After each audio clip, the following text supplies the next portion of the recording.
y han estado en las anteriores acerca de Cristología, ¿no? Recordarán que, primero, cuando comenzamos a hablar de Jesucristo, lo primero que hicimos fue contextualizar a Jesucristo, ¿no? Hablar del contexto en el que le tocó vivir. Palestina en tiempo de Jesús, cómo era su país, su ciudad, la realidad social, religiosa, política, para luego ya en un segundo tema conocer qué es lo que históricamente se puede saber de Jesucristo. O, si quieren, el primer abordaje que hicimos de él fue desde el punto de vista humano, ¿no? Jesús como persona humana, por eso el título de ese tema se llamó el perfil histórico de Jesucristo. Ahora vamos a continuar el tema que empezamos la charla pasada de Cristología. Una vez que conocimos a Jesús desde el punto de vista histórico, empezamos a hacer como un repaso de qué es lo que la Iglesia empezó a decir de Jesucristo, ¿no? Las reflexiones que empezaron a hacerse de él desde el acontecimiento de la resurrección. Porque, si recuerdan los que estuvieron la charla pasada, el punto clave, el detonante de toda la reflexión cristológica, en realidad de toda la reflexión cristiana, fue la resurrección de Jesucristo, ¿no? La resurrección de Jesucristo marcó para la mentalidad de los cristianos, de los discípulos de Jesús de esos primeros años, un antes y un después. Y fue tan fuerte ese acontecimiento que todas las cosas que habían vivido con Jesús, los mismos apóstoles, por ejemplo, las empezaron a entender de otra manera a partir de la resurrección. Entonces empezaron a reflexionar sobre esa persona. ¿Quién es este Jesús con el que hemos vivido? Esa era la pregunta que intentaban responder, ¿no? ¿Quién es Jesús? Entonces, ante la pregunta sobre quién es Jesús, empezaron a elaborar una serie de reflexiones, ¿no? Esas reflexiones, las primeras reflexiones que la comunidad cristiana hizo sobre Jesucristo, han quedado plasmadas en el Nuevo Testamento, por ejemplo, ¿no? De hecho, cuando nosotros leemos los evangelios, leemos las cartas de San Pablo, lo que encontramos allí son las reflexiones que la primera comunidad cristiana, las primeras comunidades cristianas hacían sobre Jesús. Y nos damos cuenta que cada percepción que los cristianos tenían de Jesucristo estaba de alguna manera determinada por las circunstancias que cada comunidad vivía, ¿no? Cada uno entendía a Jesús a su manera, influenciado por su conocimiento de la Escritura, su cultura, su idioma, el medio en el que vivía, las circunstancias por las que estaban pasando, etcétera, ¿no? Por eso encontramos, por ejemplo, una reflexión sobre Jesús que hace la comunidad del Evangelio de San Mateo, propia, característica solo de él y que encontramos en el Evangelio del mismo nombre. Por eso encontramos luego otra cristología, otra reflexión sobre Jesucristo en el Evangelio de San Lucas, distinta a la de Mateo, porque la reflexión que hizo San Lucas y su comunidad sobre Jesucristo estuvo marcada por las circunstancias que vivía esa comunidad, que estaba ubicada en otro sitio y en otro tiempo distinta a la de Mateo, por ejemplo, ¿no? Pues tenemos dos evangelios, cada uno con una perspectiva de Jesucristo distinta, y así con los otros evangelios, y así con San Pablo, y con otros libros que encontramos en el Nuevo Testamento, ¿no? Pero la reflexión sobre Jesús no se quedó allí, siguió avanzando y profundizándose a lo largo del tiempo. Mientras más tiempo pasaba, más se profundizaba en el misterio de Jesucristo, ¿no? Más se conocía de él. Y empezaron la comunidad cristiana a elaborar títulos para llamar a Jesús, por ejemplo, títulos. Con cada título, con cada nombre con que la comunidad cristiana llamaba a Jesús, estaba expresando parte de esa reflexión que había hecho sobre él. Por ejemplo, le empezaron a llamar Hijo de Dios. Jesús no había dicho de sí mismo que era Hijo de Dios. Fue la comunidad cristiana, después de un tiempo de reflexión, la que llegó a la conclusión de que Jesús era Hijo de Dios. Y le empezaron a llamar Hijo de Dios, ¿no? Pero cuando nosotros leemos en los evangelios que a Jesús se le llama Hijo de Dios, ¿ya? No es que ni los apóstoles ni Jesús en ese mismo momento lo llamaran así, es la comunidad cristiana que reflexionó sobre eso años después de la resurrección, y cuando compusieron los evangelios pusieron ese nombre allí, ¿no? Es una reflexión retrospectiva, si quieren llamarlo así, ¿no? Y bueno, luego pasó algo muy importante y con eso conecto con el tema de hoy. O sea, vamos a continuar la reflexión a lo largo de los primeros siglos cristianos, ¿no? Pasó algo muy importante. El cristianismo empezó a expandirse. Conforme pasaba el tiempo, la reflexión sobre Jesús se iba profundizando, pero junto con eso el cristianismo comenzaba a expandirse, a salir de territorio judío. Y con San Pablo y compañía, por ejemplo, y otros evangelizadores, a llegar a tierras que tenían otra cultura. Por ejemplo, y principalmente la cultura griega o helénica, ¿no? Eso fue importantísimo para la reflexión sobre Jesucristo, el contacto que el cristianismo tuvo con la filosofía griega. Pasamos el tiempo y llegamos a el segundo siglo después de Cristo, ¿no? El segundo siglo después de Jesucristo. Entonces les propongo empezar esta reflexión acerca de, o desde el segundo siglo. ¿Cuáles fueron las cristologías, las reflexiones sobre Jesús que se hicieron en el siglo I y II? Bueno, que Jesús es verdadero Dios y verdadero hombre es una afirmación que solo se puede decir desde la fe, ¿no? Para la inteligencia humana es una afirmación un poco incomprensible, ¿no? Es como que aquí las cosas no cuadran, como que en una sola persona puede ser a la vez Dios y hombre. Eso no se puede entender con un simple razonamiento. Entonces, como era algo tan difícil de entender, los primeros cristianos tuvieron que utilizar muchos elementos para tratar de hilvanar esta idea. Cómo en una sola persona, la persona de Jesucristo, pueden subsistir y convivir la humanidad y la divinidad, ¿no?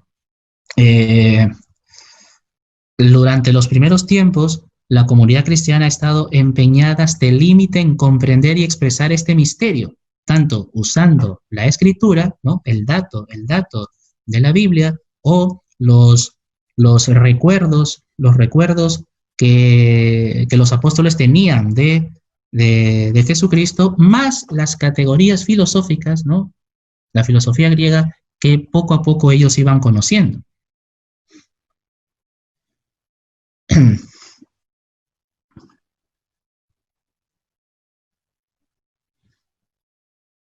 En algunos intentos de respuesta a este dilema, ¿ya? A este dilema de cómo juntar en una sola persona la divinidad y la humanidad, en los intentos de respuesta, ¿ya? Algunos se mantuvieron en la línea de la ortodoxia, o sea, algunos intentos de respuesta, de tantos que se dieron en esa época, algunos se mantuvieron en la línea de lo que creía la Iglesia, lo que creían las comunidades cristianas, pero otras respuestas se salieron de esta línea y son las que nosotros llamamos herejías, ¿no? Entonces, frente a las herejías que surgieron en estos siglos, grandes maestros cristianos, sobre todo filósofos, intentaron corregir estas desviaciones. Ahora yo les voy a resumir qué corrientes heréticas aparecieron en esta época, ¿ya? Fíjense, el dilema era el siguiente. La comunidad cristiana rápidamente entonces llegó a la conclusión de que Jesús era hijo de Dios, así le llamaban, Señor, hijo de Dios. Entonces esto causaba un gran problema para la comunidad cristiana, porque muchos de esos cristianos antes habían sido judíos, eran judeo-cristianos, judíos que habían llegado al cristianismo. Pero al momento de pasarse al cristianismo, no es que habían reseteado toda su memoria judía, ¿no? Sus creencias judías. No, sino que cuando entraron al cristianismo, entraron con todo su pensamiento judío, incluso hasta con sus prácticas judías, ¿no? En la práctica, en los primeros años, el cristianismo se parecía más al judaísmo, ¿no?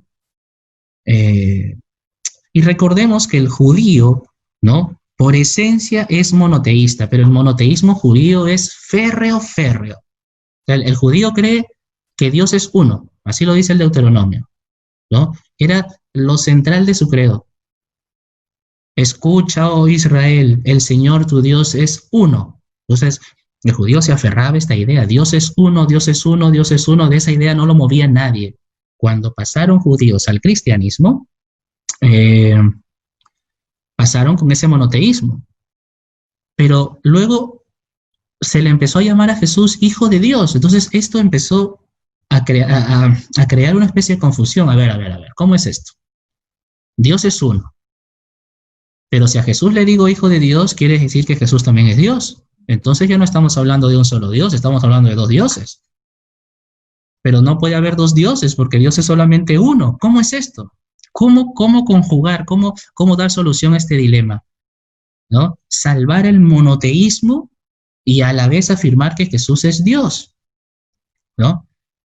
¿Se reconocían dos dioses? No, ¿no? Entonces, este es el dilema que ellos intentaron resolver, ¿no? El dilema que intentaron resolver. Y en el intento de resolver esto, ¿no? Espero que se haya captado un poco cuál era el dilema, ¿no? Si decimos que Jesús es Dios, entonces estamos hablando de dos dioses, pero no puede haber dos dioses, pues, ¿no? Porque Dios es solamente uno. ¿Cómo resolvemos esto? Sin tener que quitarle a Jesús su categoría de Dios y sin tener que decir que Dios es que hay dos dioses, ¿no? Sino afirmando el monoteísmo. Pues en el intento de resolver este dilema aparecieron dos corrientes, dos alternativas, ¿no? Las dos heréticas. Algunas intentaban solucionar el problema disminuyendo las características humanas de Jesús, ¿no? Disminuyendo las características humanas de Jesús y acentuando la divinidad. La otra corriente, para resolver el problema y mantener estas dos posturas, ¿no? Que Jesús es Dios y a la vez Dios es uno, intentaban al revés, disminuir un poquito la divinidad de Jesucristo, acentuando más la humanidad, la parte humana de Jesús, ¿no? Estas son los dos tipos de herejías que empezaron en esa época, ¿no?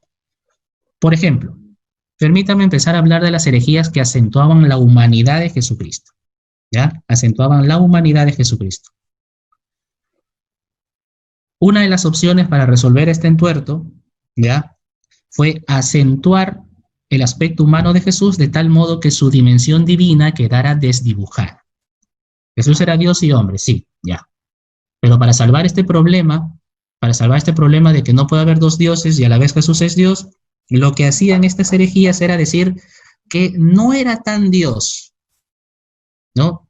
Acentuaban la parte humana en desmedro de la divinidad. Decían, no era tan Dios. Su divinidad era aparente, era adoptada, era asumida, qué sé yo, pero no era Dios plena, o sea, sí Dios, pero no tan Dios, un poco para poder salvar este problema, ¿no? Pues esta es la característica de estas herejías, ¿no?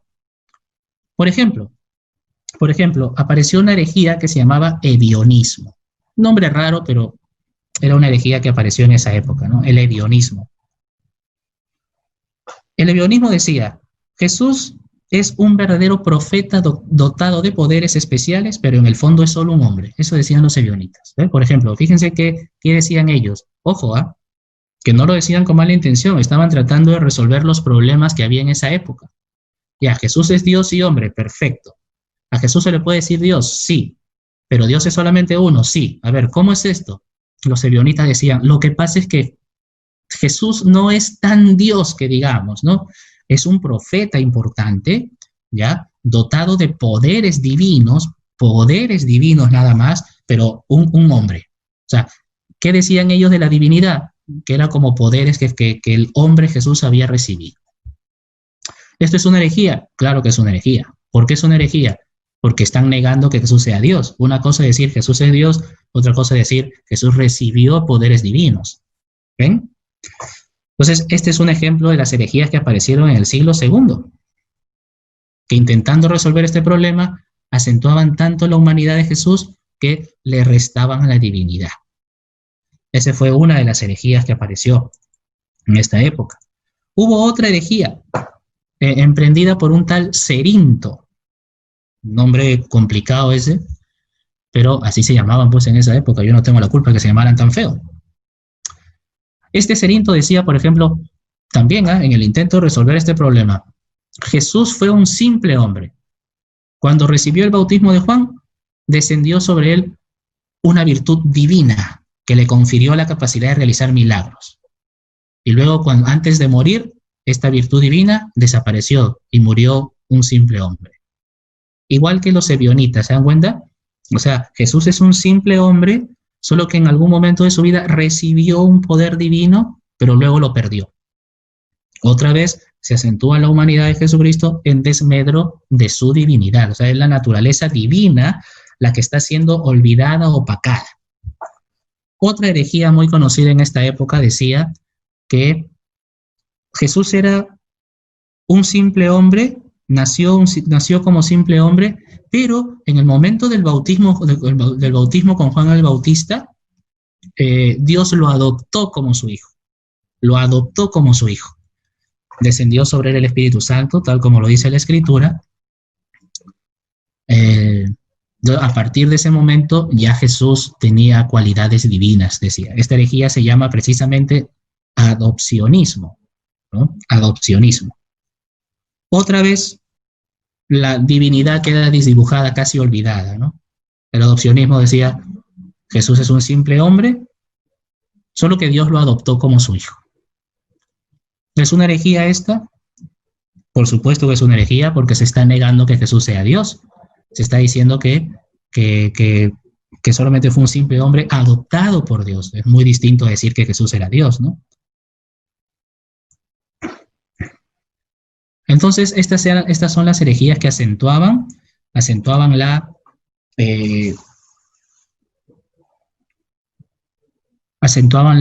humanidad. Pero, junto a eso, ahora aparecen las herejías que acentuaban la divinidad de Jesucristo en desmedro de su humanidad, que es precisamente de lo que trata la diapositiva que ustedes están viendo ahorita, ¿no? Ahora son las herejías que se ponen al frente, es el lado contrario. Ahora vamos a ver que ya no se trata de decir que Jesús es hombre pleno y un poquito Dios, sino es al revés. Aquí dicen Jesús es Dios pleno, pero poquito hombre, casi nada hombre, imitación de hombre, apariencia de hombre, en desmedro de la humanidad, ¿no? Son las herejías que acentúan la divinidad. Si los ebionitas y los adopcionistas acentuaban el aspecto humano de Jesús, otros se irían al otro extremo, negando que Dios pueda hacerse hombre. Esa es la idea de las herejías que acentuaban a la divinidad. Negaban que la divinidad, que Dios pudiese entrar en contacto con la materia, con lo humano, con lo caduco.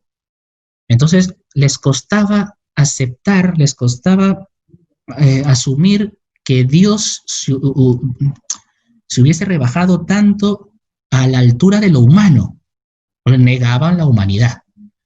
Obviamente, detrás de esta manera de pensar está la filosofía griega, ¿no? Sobre todo la filosofía de Platón y compañía. La filosofía de Platón, que es por esencia una filosofía dualista, ¿ya? Afirmaba que lo excelso, lo pleno, lo valioso, lo real, lo ideal estaba en una parte superior, aislado de lo caduco, de lo limitado, de lo feo, de lo malo que era lo terreno, ¿no? Un dualismo platónico. Pues en esta época, muchos pensaban de esta manera, y al intentar aplicar ese pensamiento platónico a Jesucristo, pensaban que la divinidad no podía mezclarse con lo humano, por eso al momento de hablar con Jesús negaban su humanidad. Un ejemplo de eso, una herejía famosísima que incluso hasta hoy pervive, ¿eh? Hasta hoy pervive. El docetismo, así se llamaba. Se llamaba docetismo porque toma su nombre de una palabra griega que se llama dogein, que significa apariencia, precisamente, ¿no? Y se llama así, ¿por qué? Porque este docetismo, esta herejía, decía que la realidad corporal y carnal de Jesús no era más que una apariencia, una máscara, un revestimiento detrás del cual se encontraba el ser divino, ¿no? Pero fíjense, o sea, fíjense lo que está diciendo el docetismo, ¿no? Jesús no era hombre de verdad. Su humanidad era una apariencia, era como una máscara, un vestido que Dios se puso al momento de entrar a la tierra. Pero no es que Dios haya asumido la naturaleza humana, ¿no? Seguía siendo Dios, solo que se vistió de humano nada más, ¿no? Entonces, según esta herejía, Jesús nació, comió, padeció solo en apariencia. Pura finta nomás era eso. ¿Y por qué pensaban esto? Precisamente porque detrás está esta mentalidad: Dios no puede encarnarse, Dios no puede mezclarse con lo humano, Dios está por acá y lo humano está por acá, estas dos cosas no se pueden mezclar, son como el agua y el aceite. Permítanme un paréntesis, sí son como el agua y el aceite, la divinidad y la humanidad, y esto es precisamente el milagro en el que creemos nosotros, ¿no? Que siendo completamente distintas, como el agua y el aceite, Dios aún así se ha mezclado con la humanidad. Y producto de eso ha sucedido un milagro, ¿no? No solamente Dios se ha mezclado con la humanidad, sino que con esa mezcla ha permitido que la humanidad adquiera un poquito algo de Dios también. Eso es el milagro, pero estos docetas no lo asumían así, pues. Entonces, negaban que Jesús fuera humano, aunque aceptaban que Jesús era Dios, ¿no?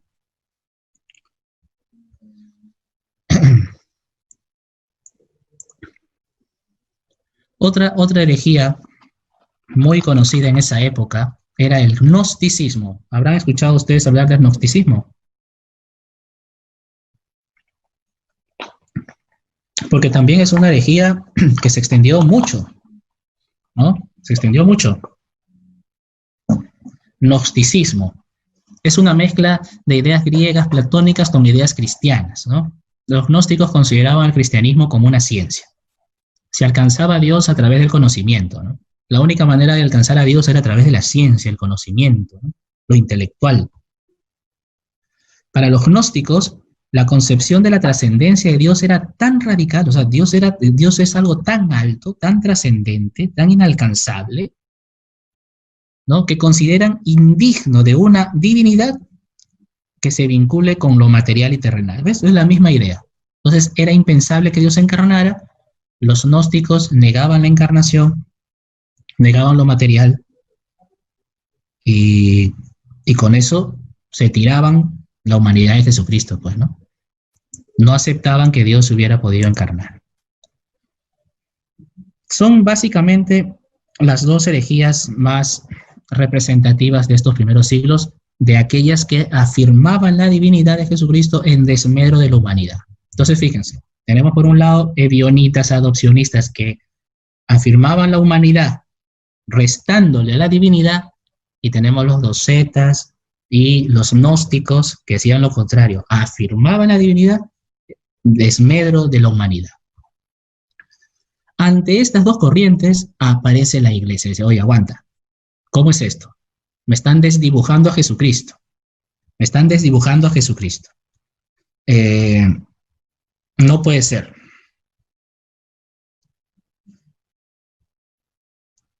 Jesús es Dios y hombre verdadero a la vez. No puedes acentuar una en desmedro de la otra. Entonces, la iglesia tuvo que salir al frente para corregir estas desviaciones, ¿no? La iglesia dio su respuesta. ¿Y cómo dio la respuesta la iglesia? ¿No? Pues fíjense, frente a ambos extremos se fue abriendo camino un equilibrio proporcionado por pastores y doctores de la iglesia, que van creando una cristología en la que se mantiene a la vez la divinidad y la humanidad. Esta es la iglesia, la línea de la iglesia, ¿no? Que se pone en medio, ni se inclina por acentuar la divinidad, ni se inclina por acentuar la humanidad, la humanidad, las dos. Y es interesante en estos primeros siglos, la respuesta de la iglesia vino de la mano de pastores, obispos, cristianos, individuales, que a través de su reflexión, eran gente inteligentísima y el Espíritu Santo estaba en ellos definitivamente, ¿no? Personas individuales que a través de su reflexión y su pensamiento eran ellos los que discrepaban y confrontaban con los representantes de las herejías. Pudieron salvar la ortodoxia de la iglesia, ¿no? Ellos, personas concretas, que ahora los voy a mencionar. En primer lugar están los padres apologistas. Los padres apologistas. Apología viene de defensa, ¿no? Pues estos fueron los primeros que salieron al frente a las herejías, ¿no? A defender la fe cristiana, a defender la divinidad y la humanidad de Jesús a la vez. Salieron a defenderlo frente a las herejías que estaban confundiendo a la gente. Bueno, estos padres apologistas, así se les llama, ¿no? Pastores de los primeros siglos de la iglesia que realizan una apología de la fe frente a las herejías, ¿no? Estos padres apologistas provienen mayormente del mundo griego, o sea, eran paganos que se habían convertido al cristianismo y como venían del mundo griego, no solamente conocían las escrituras, sino que tenían añadido, podían contrarrestar estas herejías con filosofía. Esa era la ventaja de estos padres apologistas. Podían combatir las herejías con el razonamiento, tenían base filosófica griega, ¿no? Usaban la escritura como instrumentos para combatir las herejías, las escrituras y la filosofía, ¿no? Por ejemplo, uno de ellos, conocido, San Justino. Grande San Justino. Grande. Hace unas semanas hemos celebrado su fiesta, ¿no? San Justino, mártir. Este San Justino es conocido por su doctrina sobre el logos, ¿no? Sobre el logos. Frente a aquellos que negaban que la divinidad pudiese encarnarse, ¿ya? Este San Justino elaboró toda una doctrina sobre el logos de Dios, ese logos, esa palabra logos que aparece en la introducción del Evangelio de San Juan, ¿no? Acuérdense que el Evangelio de San Juan comienza diciendo, en el principio existía la palabra, y la palabra estaba en Dios, y la palabra era Dios. Bueno, eso que nosotros traducimos como palabra, en griego se dice logos.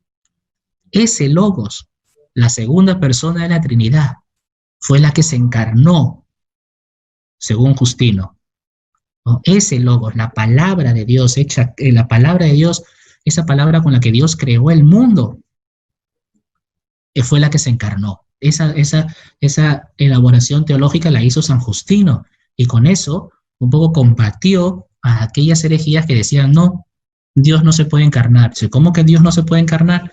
Si precisamente el logos de Dios, la palabra de Dios, esa palabra que Dios utilizó para crear el mundo, se hizo carne, ¿no? Y además, como es palabra de Dios, existía desde siempre junto con Dios, decía San Justino, ¿no? Interesante. Otro pensador importante de esta época fue San Irineo. San Irineo, llamado el padre de la dogmática católica, precisamente porque defendió también con su pensamiento la doctrina cristiana frente a las herejías, ¿no? Este sobre todo se le agarró contra los gnósticos, ¿no? Acuérdense que los gnósticos decían que era indigno de la divinidad que tomara contacto con la materia, ¿no? Entonces este Irineo decía que el Hijo, ¿no? Pues Agustino llamaba logos, el Hijo es salvador de la realidad material, porque la experimentó desde dentro, y él mismo es a la vez Dios y hombre, ¿no? Y él mismo es Dios y hombre. Lo mismo que San Justino, ¿no? contra aquellos que decían que la divinidad no podía no podía entrar en contacto con lo humano, con lo terreno, con lo material, estos decían que sí, ¿no? Que sí se le puede decir, que sí se puede decir que Jesús es Salvador, con todas sus letras, Salvador total, porque asumió completamente la humanidad, algo que los gnósticos y los docetas negaban, ¿no? Asumió la humanidad, fue realmente hombre. Si no hubiese sido realmente hombre, entonces no nos hubiese salvado, ¿no? No nos hubiese salvado.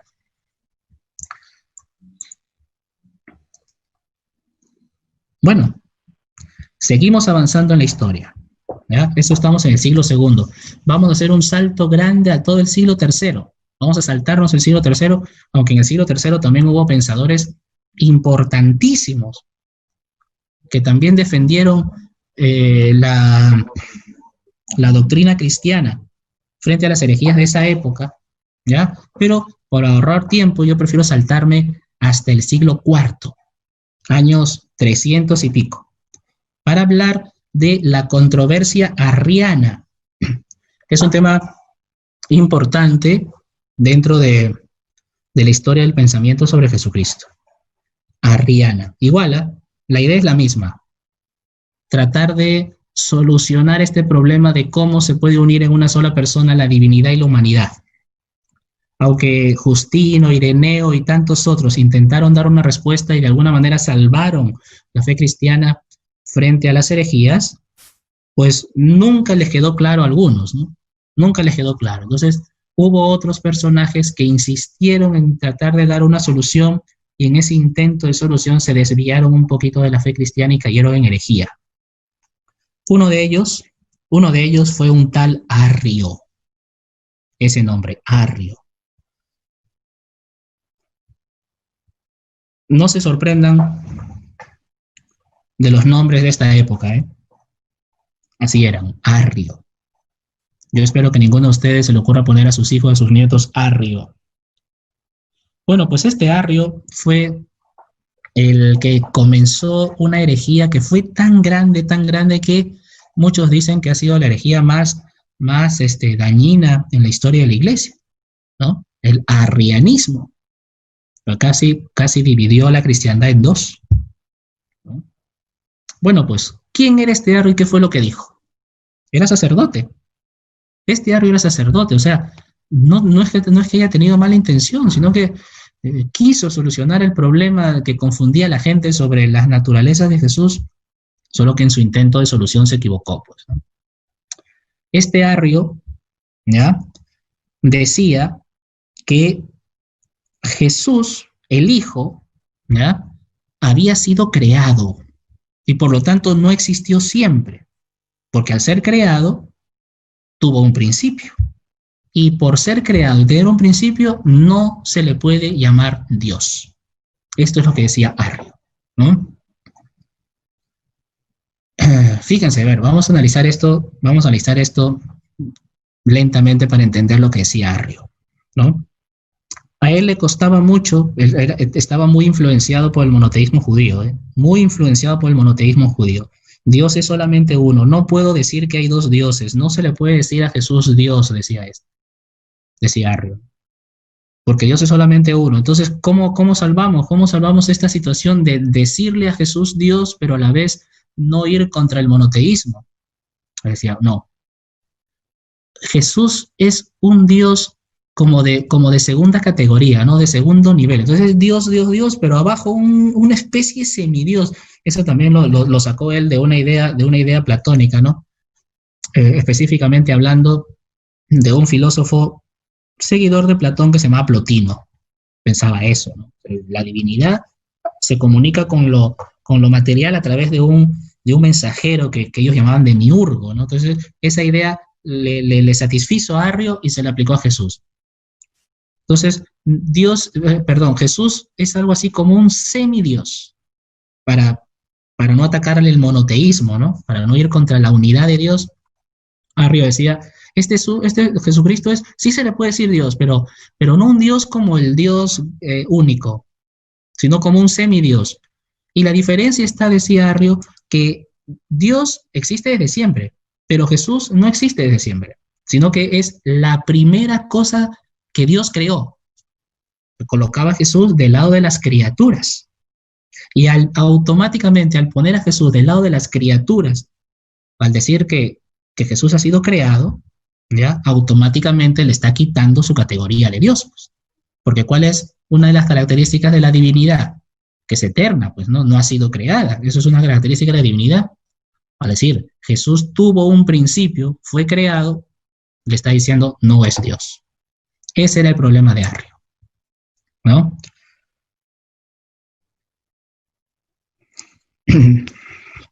Lo vamos a ver aquí de una manera más específica, ¿no?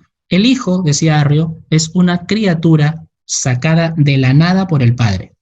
Por eso no tiene su misma esencia, no tiene su misma naturaleza divina, porque el Padre no tiene principio, ¿ven? Lo que decía Arrio. Le costaba aceptar que Jesús fuera igual de Dios, igual divino, tan igual que el Padre. Decía, no, el Hijo es una criatura, la primera, la más importante, la más excelsa, pero criatura. Y al ser criatura, no tiene la misma naturaleza divina que el Padre, porque las criaturas no pueden tener la misma naturaleza divina que el Padre, ¿no? Esto es importante. No tiene su misma esencia, no tiene su misma naturaleza divina. El Hijo es una cosa, el Padre es otra, decía él, ¿no? Cristo no es Dios por esencia, sino por participación, decía él, ¿no? Jesucristo sufrió y murió, por tanto eso demuestra que es mutable, y al ser mutable no puede ser Dios, decía Arrio, ¿no? ¿Ven? Se metía Arrio en todas estas cosas. Conclusión, para Arrio Jesús no es Dios, pues, ¿no? Para Arrio Jesús no era Dios. Consecuencias, pues la manera de pensar de Arrio, esta herejía, se trae al suelo la doctrina de la encarnación, ¿no? Es lo primero que hace Arrio, se trae al suelo la doctrina de la encarnación. No es el verbo el que se hace hombre, sino el hombre Jesús quien es divinizado. Eso es lo que está haciendo, ¿no? También se trae abajo una doctrina que estaba ya desde los primeros años en el Evangelio de San Juan, lo que se llama la preexistencia, o sea, la existencia desde siempre de parte del Hijo. Porque al decir que fue creado, le está poniendo un principio, ¿no? Esta herejía se extendió rápidamente en la iglesia, tanto, y confundió tanto a la gente que el emperador de aquella época, que era Constantino, estamos en el siglo IV, ¿no? El emperador Constantino tuvo que convocar a un concilio para resolver el problema. Que la gente estaba tan confundida, Arrio había logrado que su pensamiento se extendiera tanto a la gente y que les pareciera lógico lo que decía, que el cristiano de esa época se confundió. Digo, oye, pues sí, Arrio tiene razón, ¿no? Tiene razón, porque Dios es uno. No puedo decir que Jesús es Dios porque estaría hablando de dos dioses. Le parecía lógico lo que decía Arrio. El Hijo es creado por el Padre, y al ser creado no tiene su misma naturaleza, no es Dios. Parecía lógico. Entonces, eso pegó muy rápido. Lo que hizo el emperador Constantino fue convocar un concilio, el primer concilio ecuménico, que se realizó en la ciudad de Nicea, específicamente en el año 325, el famoso concilio de Nicea. Vamos a hablar del concilio de Nicea, fue la respuesta que dio la iglesia, a la herejía de Arrio, ¿ya? Participaron 318 padres sinodales, entre obispos, teólogos, destacando un santo que en esta época fue maravilloso y vital para corregir la doctrina de Arrio. Me refiero a San Atanasio. Cuando ustedes récenle a San Atanasio. San Atanasio era un pensador, pero de los grandes que había en esa época. Fue él solito el que empezó a combatir la herejía arriana, el primero que se dio cuenta que Arrio estaba equivocado, que sus presupuestos eran equivocados, por lo tanto sus conclusiones también. y empezó a debatir, le mandaba cartas, esas cartas están publicadas si alguien quiere leerlas, ¿no? Explicándole cómo son las cosas. Y la gente empezó a escuchar a Atanasio y empezó a apartarse de Arrio y irse del lado de Atanasio. Entonces el emperador Constantino, cuando convocó al concilio, tuvo que invitar a Atanasio. Pues, a ver, San Atanasio, explícanos lo que tú estás diciendo. Y la explicación de Atanasio fue tan brillante, que el concilio en general, como resultado, condenó a Arrio y a sus seguidores, ¿no? Los anatematizó, es decir, los condenó, los hizo anatemas, ¿no? A quien profesara lo que Arrio profesaba. Y para salvar la doctrina de la Iglesia sobre Jesucristo y sobre su divinidad, el Concilio de Nicea elaboró un credo, tomando el pensamiento de Atanasio. Este credo que vamos a ver ahorita es prácticamente el pensamiento de Atanasio contra Arrio. El famoso credo de Nicea. Y estoy seguro que muchos lo conocen un poco, porque a veces se suele recitar en algunas parroquias un credo mucho más largo y mucho más bonito, por cierto, ¿no? El credo de Nicea. Este fue el credo que sacó el Concilio de Nicea para contrarrestar la herejía de Arrio y para manifestar claramente cuál era la postura de la Iglesia oficial, la postura oficial de la Iglesia sobre Jesucristo. Ustedes van a ver el credo allí, ¿ya? En el credo está resaltado con color rojo aquellas partes que apuntan directamente contra la herejía de Arrio. Creo en un solo Dios, Padre Todopoderoso, Creador del cielo y de la tierra, de todo lo visible y lo invisible. Hasta allí, Arrio también hubiese afirmado eso. Hasta ahí no hay problema.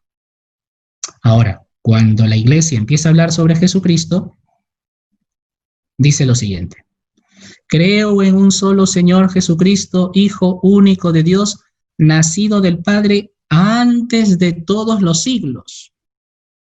¿Qué decía Arrio? ¿Qué decía Arrio? Arrio decía que Jesús fue creado, por lo tanto tuvo un principio, que no era increado como el Padre, ¿no? Pues el concilio, gracias al aporte de San Atanasio, sale al frente y le dice a Arrio, no, a Arrio y a todos los cristianos, Jesucristo, nacido del Padre, antes de todos los siglos, es decir, existe desde siempre con el Padre. Preexistencia, existe desde siempre. Luego le dice, Dios de Dios, luz de luz, Dios verdadero de Dios es verdadero. Precisamente contrario que decía que este hijo no era de la misma naturaleza que el Padre. No, aquí el concilio le dice Dios de Dios, es Dios igual que Dios, engendrado, no creado, de la misma naturaleza del Padre. Esta declaración es hermosa, hermosa. Esta frase fue el gran aporte de San Atanasio al concilio y a la fe sobre Jesús dentro de la Iglesia. Contra Arrio, que decía que el Hijo no tenía la misma naturaleza del Padre, que no podía tener la misma naturaleza del Padre porque el Padre es increado y el Hijo es creado, el Hijo es criatura, ¿no? Este decía que sí. Sale el concilio diciendo engendrado. Ojo, que hay mucha diferencia en decir engendrado, decir creado. Arrio decía que el Hijo era creado. El concilio y San Atanasio decían, no, creado no, engendrado. Algunos me dirán, ¿cuál es la diferencia? Mucha diferencia. La generación, de donde viene engendrado, se hace a partir, ¿no? A partir de la materia de uno mismo, por poner un ejemplo, ¿no? La creación se hace a partir de una materia externa, ¿no? Por eso, por ejemplo, un escultor genera o crea su obra. La crea, porque toma otra materia para hacer su obra. Un papá crea o genera a su hijo. Lo genera, porque no es que toma otra materia para hacer a su hijo. Los hijos salen de la misma materia que el papá o de la mamá. Entonces, mucha diferencia entre generación y creación, entre engendrado y creado. Arrio decía que al hijo, por ser creado, no era de la misma naturaleza del padre. El Concilio y Atanasio dicen, no, creado no, engendrado. El hijo sale del padre, pero no como creación, sino como generación suya. Es engendrado. Por lo tanto, de la misma naturaleza del padre. Consustancial, una palabra más complicada, por eso pongo acá, de la misma naturaleza, de la misma esencia. Por quien todo fue hecho, que por nosotros los hombres y por nuestra salvación bajó del cielo, por obra del Espíritu Santo, se encarnó en María. ¿Contra quién va eso? Contra los gnósticos, contra los docetas, ¿se acuerdan? Se encarnó. La divinidad se encarnó legítimamente, etcétera, etcétera, ¿no? Fíjense, cuando nosotros vayamos a una misa y recemos el credo, este credo, tengamos en cuenta cuando lo recemos dónde salió, ¿no? Para poder admirar la riqueza de estas palabras. Por último, para terminar, en conclusión, el Hijo es engendrado por el Padre, de su esencia, como un acto eterno. Eso es lo que significa engendrado, no creado. El Hijo es de la misma naturaleza del Padre. Aquí permítanme explicarle una cosita rápida para terminar. No existía una palabra en la Biblia que ayudara a los padres del Concilio de Nicea a decirle a Arrio y a toda la iglesia que el Hijo era de la misma naturaleza del Padre. Buscaban, encontraron algunas cosas, pero no convencían a todos. Entonces, ¿cómo ponemos en el credo? Se preguntaban ellos, ¿no? ¿Cómo ponemos en el credo que el Hijo es consustancial con el Padre? Ojo que, obviamente, el Concilio de Nicea no se hizo en castellano, se hizo en griego, ¿no? Se hablaban griego. Nicea quedaba en una zona donde se hablaba griego, los padres eran griegos, San Atanasio hablaba griego, Arrio hablaba griego. Entonces la respuesta tuvo que venir en griego. Y encontraron en el griego una palabrita que, aunque no existía en hebreo, ni en arameo, ni estaba en la Biblia, les sirvió mucho para decirle a Arrio, el Hijo es de la misma naturaleza del Padre. ¿Qué palabrita es esa? Pues la que ustedes ven ahí en la diapositiva.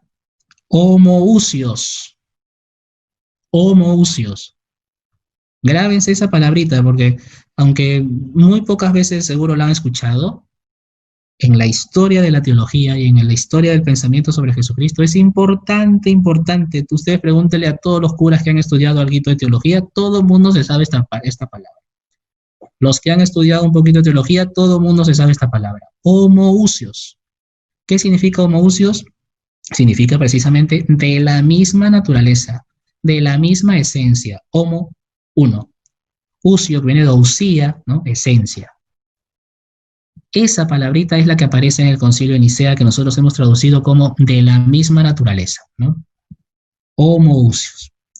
Y este Hijo, de la misma esencia del Padre, se ha acercado a nosotros haciéndose carne, padeciendo y resucitado y subiendo al cielo. Muy bien. Nos ganó el tiempo. Vamos a dejarlo aquí. La controversia sigue, ¿eh? La controversia sigue. Quería llegar yo hasta el siglo V, pero me he demorado demasiado. Si viene otra charla, ¿no? Si seguimos con las charlas, pues continuaré con la historia.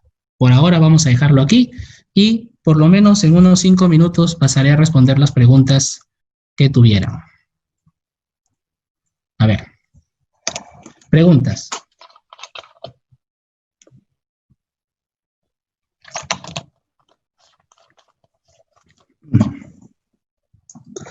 Vamos a ver.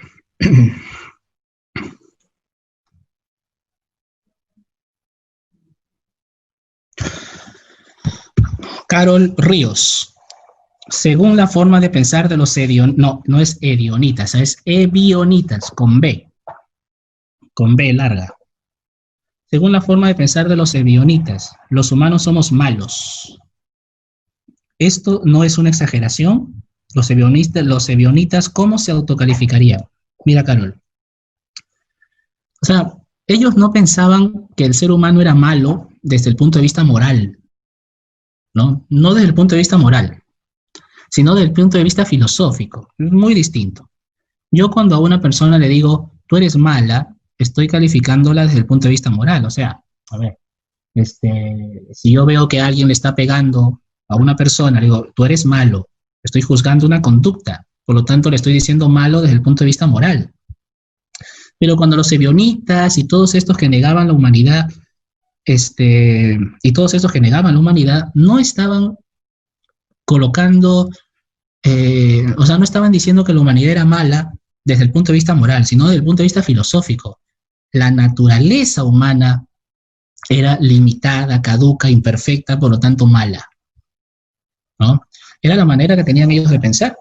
Sí, de hecho, una de las características por ejemplo, de los gnósticos, tú has preguntado por los ebionitas, ¿no? Pero una característica del pensamiento de los gnósticos, acuérdate que los gnósticos decían que la materia era tan mala que la divinidad no podía confundirse con la materia. Pues de alguna manera tenían que asumir que el ser humano hay una parte material y una parte espiritual. Pues ellos decían que la materia era mala, que el cuerpo era malo, y que solamente podían considerarse buenos, solamente se podían salvar aquellos que lograran sacar su alma, sacar su espíritu, privar su espíritu de todas las limitaciones del cuerpo, por ejemplo, ¿no? Esto es lo que pensaban ellos. Entonces, no hay que confundir. Cuando yo he dicho que los ebionitas decían más bien que los ebionitas, en realidad todas las herejías que negaban la humanidad tenían una visión negativa, pero desde el punto de vista filosófico, no moral. Lo de moral es otro tema. A ver. Mariela, ¿se podría decir que los seres humanos nacemos con la naturaleza herida? Bueno, de hecho nacemos con la naturaleza herida, pero no por lo que decían estas herejías, sino por el pecado original. Pero eso vendría después. No es algo que tenga que ver con lo que yo he expuesto hasta ahora. Nacemos con una naturaleza herida. De hecho, eso es lo que significa el pecado original, ¿no? El ser humano nace con una naturaleza herida. Pero ni los ebionitas, ni los gnósticos, ni los docetas, ni ninguno de estos pensaba en el pecado original ni nada por el estilo. Repito, la negación de su humanidad era de raigambre filosófica, ¿no? Filosóficamente, la naturaleza humana no se puede comparar con la divina, y por ahí venía la negación. Acá dice, si el credo niceno-constantinopolitano es la esencia de nuestra fe, ¿por qué no lo rezamos comúnmente? Bueno, pues mira, de hecho hoy se reza, en muchas parroquias se reza. En la mayoría, en otros países, por ejemplo, es el credo que se reza en todas las liturgias, ¿eh? Yo recuerdo que aquí lo rezábamos cuando el Papa Benedicto XVI proclamó el año de la fe. Todo ese año en las parroquias se rezó el credo niceno-constantinopolitano. Normalmente nosotros rezamos el otro credo que se llama el credo de los apóstoles, así se le llama, el credo de los apóstoles, porque es más corto y porque según la tradición, este credo se remonta a los apóstoles mismos, ¿no? A los apóstoles mismos, o sea, hay una leyenda, se dice que es una leyenda, ¿no? Algunos padres de la iglesia lo han afirmado, que el credo de los apóstoles lo compuso el mismo colegio apostólico. Incluso algunos llegan a decir que cada apóstol dijo un artículo del credo, ¿no? Al final se expresa lo mismo, es la misma fe de la iglesia, la fe en Dios Padre, Hijo y Espíritu Santo, con añadidos, con explicaciones. Pero reces uno, reces el otro, estás afirmando tu fe en la Trinidad. Es la fe de la iglesia.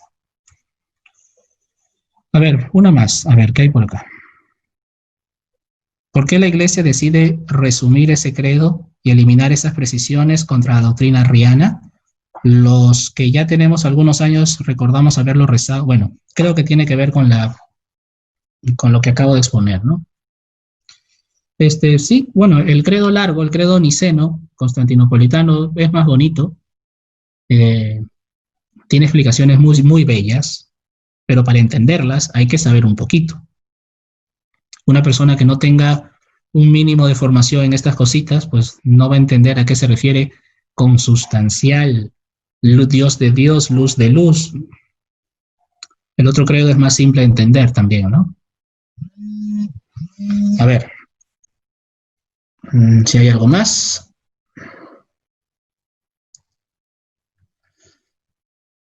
Bueno, creo que eso es todo. Creo que eso es todo. Les agradezco por su participación a todos. Ya saben, si viene otro tema, si da el tiempo para otra charlita, continuaremos hasta otro de los concilios importantes que marcó un hito también en la reflexión sobre Cristo, que es el concilio de Calcedonia. Pero para eso tenemos que dar un salto, un siglo.